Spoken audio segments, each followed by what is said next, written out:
cette nouvelle vidéo, je vous propose un petit retour de course et un mini batch cooking.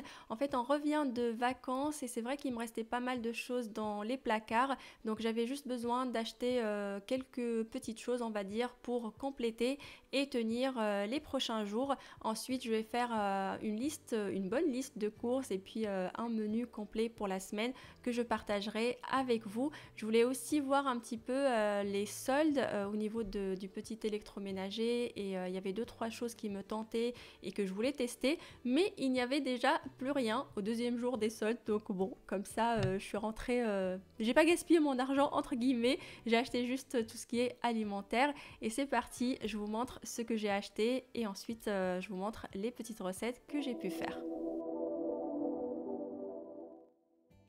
Alors voilà ce que j'ai pris aujourd'hui. On commence par la salade. Elle était toute belle et ces derniers temps j'ai un peu de mal à trouver de belles salades. Donc j'ai profité pour prendre celle-ci. Alors pour ma part, la salade c'est toute l'année, peu importe s'il fait froid, il fait chaud. J'ai toujours besoin de ce petit côté croquant, rafraîchissant avec plein de vinaigrette. Dites-moi dans les commentaires si vous êtes comme moi ou si la salade c'est plutôt pendant les beaux jours, quand il fait bien chaud, quand on a envie de manger que du froid. J'ai pris ce beau chou-fleur, je voulais faire une tartiflette mais sans pommes de terre et sans lardons. Bon, vous me direz, c'est plus une tartiflette, mais bon, j'ai cherché sur internet et je suis tombée sur le blog de Ma Cuisine à moi qui proposait une tartiflette à base de chou-fleur et donc c'est une recette végétarienne. Je l'ai pris, on va voir ce que ça va donner. J'ai pris quelques carottes, une partie ça va servir pour une recette on va dire chaude et une autre partie ça va servir comme accompagnement. J'ai pris aussi un chou blanc, une partie ça va servir comme accompagnement et l'autre partie, je ne sais pas encore ce que je vais faire avec mais je sais que ça va être mangé dans la semaine. J'ai pris des poireaux que je vais utiliser pour faire une quiche sans pâte, du fromage à tartiflette. Alors je n'aime pas du tout le fromage chez Lidl, je le trouve assez fade, ça n'a pas vraiment bon goût. En tout cas chaque fois que j'ai pris un fromage, j'ai pas trouvé que c'était top. Mais le fromage à tartiflette je ne l'ai jamais essayé, donc on va voir ce que ça va donner et comme ça m'évite d'aller dans un autre magasin juste pour acheter le fromage à tartiflette. Et quand je dis dans un autre magasin, c'est à dire chez Leclerc et comme il est géant, enfin bref, tout un programme pour y aller, donc on va voir ce que ça va donner. J'espère qu'il est bon. J'ai pris quelques compotes pour mon fils. J'ai pris aussi un sachet de pois cassés. C'est quelque chose qu'on consomme assez régulièrement, mais principalement en soupe. Je fais de la bessara marocaine. C'est super bon, c'est facile à faire et mon fils aime beaucoup. Donc en général, quand je n'ai plus d'idées de recettes, je fais tremper les pois cassés la veille. Et puis le lendemain, je sais que j'ai un repas facile à faire. Et généralement, on les accompagne avec des petites tartines de pain, soit avec du beurre, soit avec du fromage. De la farine T65, donc c'est une farine que j'utilise pour faire tout ce qui est gâteau, enfin goûter maison et je l'utilise aussi pour couper un petit peu ma farine soit complète, soit intégrale que j'utilise pour faire du pain. Alors moi je fais le pain maison avec donc soit l'intégrale ou la complète, mais c'est vrai qu'elles sont un petit peu difficiles à travailler et puis la mie elle est pas bien aérée comme quand on utilise de la farine blanche bien raffinée.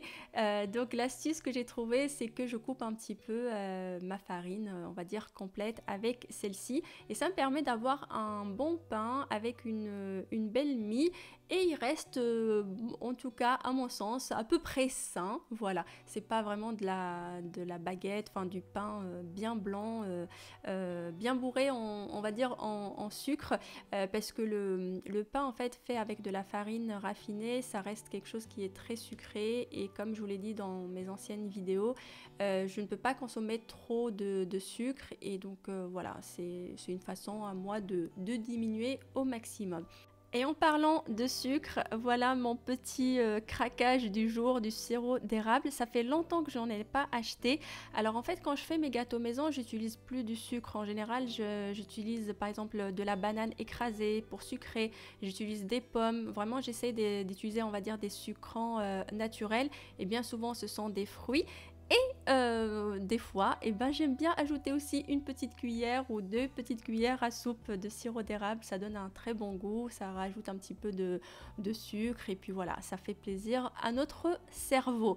J'ai pris de la moutarde à l'ancienne et aussi des cacahuètes non salées. C'est que chez Lidl que je les trouve comme ça facilement. Dans les grands magasins, je n'en trouve pas. Bien souvent, ils sont salés. Et donc, je prends cela chez Lidl parce que je fais mon beurre de cacahuètes maison. Et donc, pour le faire, c'est uniquement des cacahuètes. On n'a pas besoin d'autre chose. Alors que celui qu'on trouve dans les magasins, la liste des ingrédients, elle est trop longue pour ma part. Et surtout, il y a beaucoup trop de sucre. Voilà le menu que je vous propose pour cette semaine. Une tartiflette au chou-fleur, une omelette aux carottes, une tarte aux poireaux sans pâte, une bessara marocaine et des feuilletés au saumon et aux châtaignes. Alors dans la vidéo, je vous montre comment je prépare la tartiflette, l'omelette aux carottes et la tarte aux poireaux. Pour la bessara et le feuilleté au saumon et châtaigne, je vous mets le lien dans la barre d'information. Les deux recettes sont déjà partagées sur le site internet.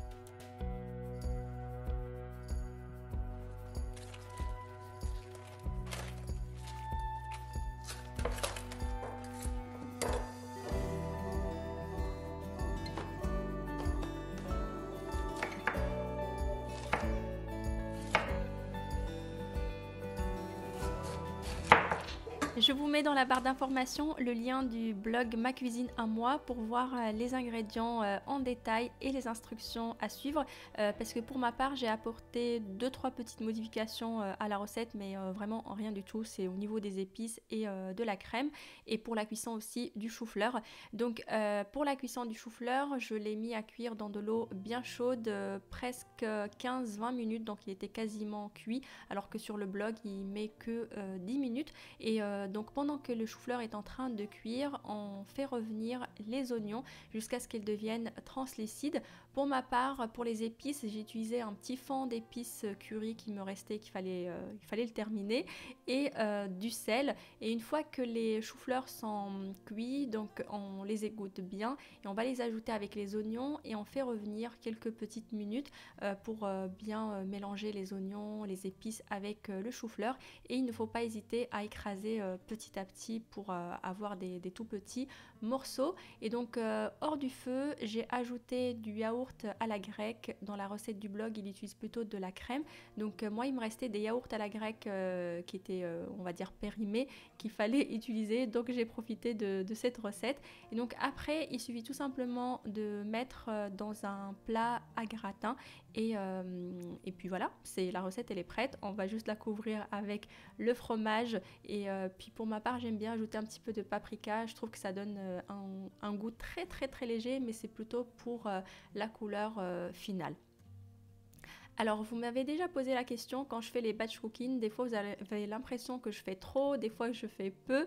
Le truc, c'est qu'on est que, on va dire, 2 adultes à la maison. Et puis, mon fils, bien souvent, j'adapte les recettes pour lui ou je lui fais autre chose parce qu'il ne mange pas forcément la même chose que nous. Et donc, des fois, quand vous me voyez faire un grand plat, on va dire, comme là pour la tartiflette, c'est parce que j'ai du monde qui va être à la maison. Donc là, par exemple, pour ce plat, on sera 4 adultes. Donc, voilà. Et puis d'autres fois on n'est que nous deux, donc vous voyez que j'ai fait une toute petite quantité juste pour nous deux. Mais quand je partage avec vous les recettes sur le site internet, je vous mets toujours les ingrédients pour 4 personnes et puis c'est à vous d'adapter en fonction du nombre que vous êtes dans le foyer. Et donc là, on est passé à la deuxième recette. Ça va être une tarte aux poireaux sans pâte et c'est vraiment très très simple. On va commencer par faire cuire les poireaux. Je ne me prends pas la tête, je les mets directement dans la poêle avec un petit peu d'huile d'olive. Et puis en épices, je mets ras el hanout comme d'habitude. Et comme d'habitude, adaptez les épices en fonction de votre goût. Je mets aussi du sel et j'ajoute un petit peu d'eau pour permettre aux poireaux de cuire tranquillement. Et donc pendant qu'ils sont en train de cuire, comme on est en train de faire un batch cooking, donc vous essayez d'avancer sur le reste des préparations.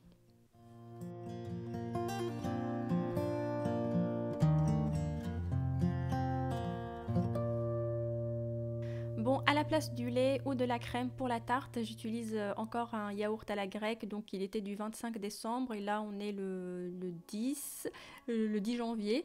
Donc ça va, c'est pas non plus, on n'est pas à des mois de péremption. Et dites-moi dans les commentaires comment vous gérez les dates de péremption. En ce qui me concerne, franchement, je ne me prends pas la tête, j'ouvre. Si ça sent mauvais, si je vois qu'il y a une odeur, enfin voilà, bizarre ou une couleur bizarre, je n'utilise pas. Sinon, j'utilise parce que, surtout pour tout ce qui est yaourt, on les consomme pas beaucoup. J'en achète de temps en temps et ça peut m'arriver d'avoir des yaourts qui traînent dans le frigo. Donc je trouve ça dommage de les jeter. Donc là j'ai ouvert, ils avaient une bonne mine, je les ai utilisés et on a mangé la recette. On n'est pas tombé malade, tout va bien. Donc voilà, ça évite le gaspillage et puis ça me permet de changer un petit peu de l'utilisation de la crème et du lait dans ce genre de tarte.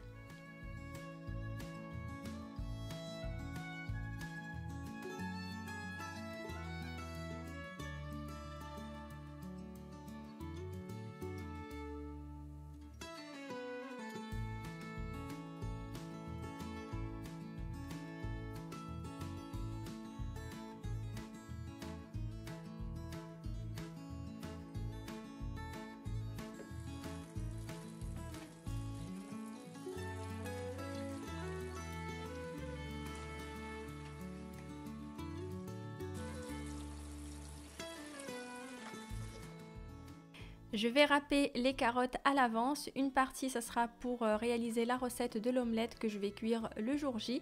Et l'autre partie, je vais tout simplement la mariner et on va l'utiliser comme accompagnement pendant la semaine avec le reste des recettes.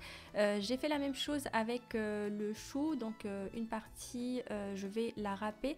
À la base, je voulais essayer de la râper avec la mandoline électrique, mais ça me donnait plutôt de la purée. La forme n'est pas du tout adaptée. Et puis ça passait pas, donc j'ai fini par le faire avec la râpe on va dire manuelle. À la base je le découpe avec le couteau tout finement, mais aujourd'hui j'avais envie d'essayer le fait de le râper, mais c'est trop galère et en plus on en a partout. Donc bon, alors le chou ça va être comme accompagnement et l'autre partie je ne savais pas ce que j'allais en faire. Je me suis dit que j'allais le cuisiner et puis finalement j'ai fini par le mettre au congélateur. Je l'ai découpé, je l'ai mis au congélateur et je vais l'utiliser dans d'autres recettes, peut-être un couscous ou je verrai bien, mais en tout cas c'est pas gaspillé. Et alors à côté j'ai préparé une mayonnaise maison, donc c'est toujours la même que je fais depuis au moins 5 ans je pense, depuis que j'ai découvert la recette sur la chaîne de chef Michel Dumas. Alors des fois j'ai des commentaires qui me disent ah ta recette c'est nul, ça fonctionne pas et tout ça. Le truc c'est que cette recette je fais toujours la même chose et ça m'est déjà arrivé de la rater, alors pas beaucoup, peut-être 2-3 fois grand maximum. Pour X raisons, une recette peut ne pas fonctionner, mais là je vous ai montré, là je l'ai fait, c'est en live en fait, il n'y a pas de, je cache rien. C'est pas je commence la recette et si elle est ratée, je jette et je refais, comme ça vous voyez que je la réussis. Non, non. Là par exemple, si pour X raisons j'ai raté la mayonnaise, j'allais vous le montrer.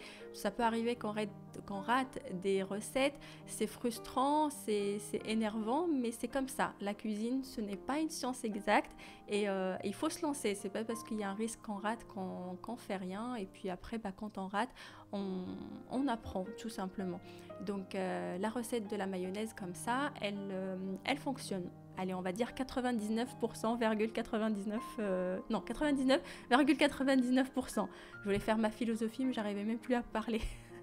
Alors pour les carottes, je mets une partie dans une boîte que je vais garder nature et l'autre partie, je vais tout simplement faire une petite vinaigrette en direct. Donc de l'huile d'olive, un peu de sel, un peu de poivre, du vinaigre, je mélange bien et je vais le mettre dans une autre boîte et ça sera utilisé comme accompagnement. Et voilà ce que ça donne une fois tout est prêt. Donc là j'ai 3 recettes, la tartiflette, la tarte et puis les carottes que je vais utiliser pour faire une omelette. Donc pour la tartiflette et la tarte, il faut les laisser bien refroidir bien sûr avant de les filmer et de les mettre au réfrigérateur. Je vous conseille de les manger alors pour la tartiflette 1 à 2 jours. Pour la tarte au poireau, vous pouvez la garder au frigo jusqu'à 3 jours. Sinon, si vous pensez que vous allez la consommer beaucoup plus tard, n'hésitez pas à la congeler et puis le jour J, pensez à la sortir la veille du congélateur. Vous la mettez au frigo, comme ça elle décongèle toute la nuit de manière naturelle et puis après quand vous êtes prêt à manger, vous la réchauffez et puis après il y a les accompagnements, vous les utilisez, vous les alternez, comme ça vous n'aurez pas l'impression de manger tous les jours des carottes râpées ou les choux râpés. Pour réchauffer la tartiflette, je vous conseille de préchauffer le four à 150 degrés et de l'enfourner à peu près 10 à 15 minutes. Et normalement, elle va être assez chaude et ensuite vous la servez avec soit le mélange de choux, carottes râpées. Donc là, j'ai ajouté un petit peu de graines de sésame ou alors les carottes râpées. Et bien sûr, on n'oublie pas la petite salade verte.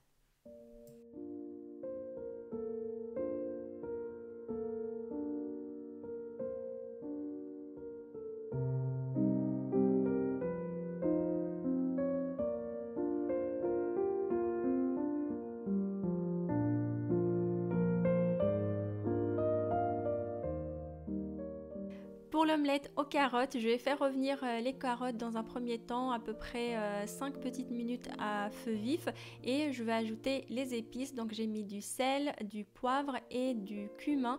Le cumin, ça se marie super bien avec le goût des carottes et ensuite je vais ajouter un petit fond d'eau et je vais laisser cuire à peu près 10 minutes à feu moyen. Vous pouvez prolonger la cuisson en fonction de votre goût si vous voulez que les carottes soient vraiment très tendres et donc ensuite on va retirer du feu, on va laisser tiédir et on va tout simplement mélanger avec les œufs et on va les faire cuire en omelette.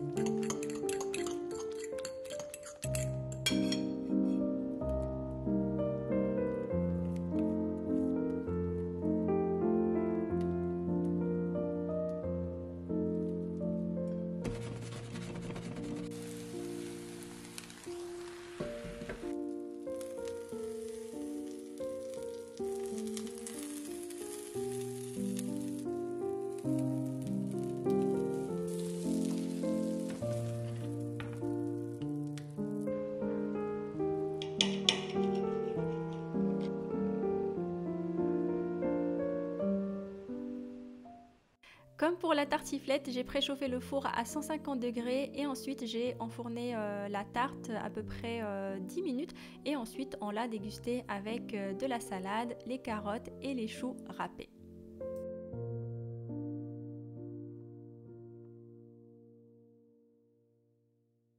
Et voilà, on arrive à la fin de cette vidéo. J'espère qu'elle va vous donner de l'inspiration et de la motivation pour cuisiner maison. Et je vous dis à très vite pour une nouvelle vidéo.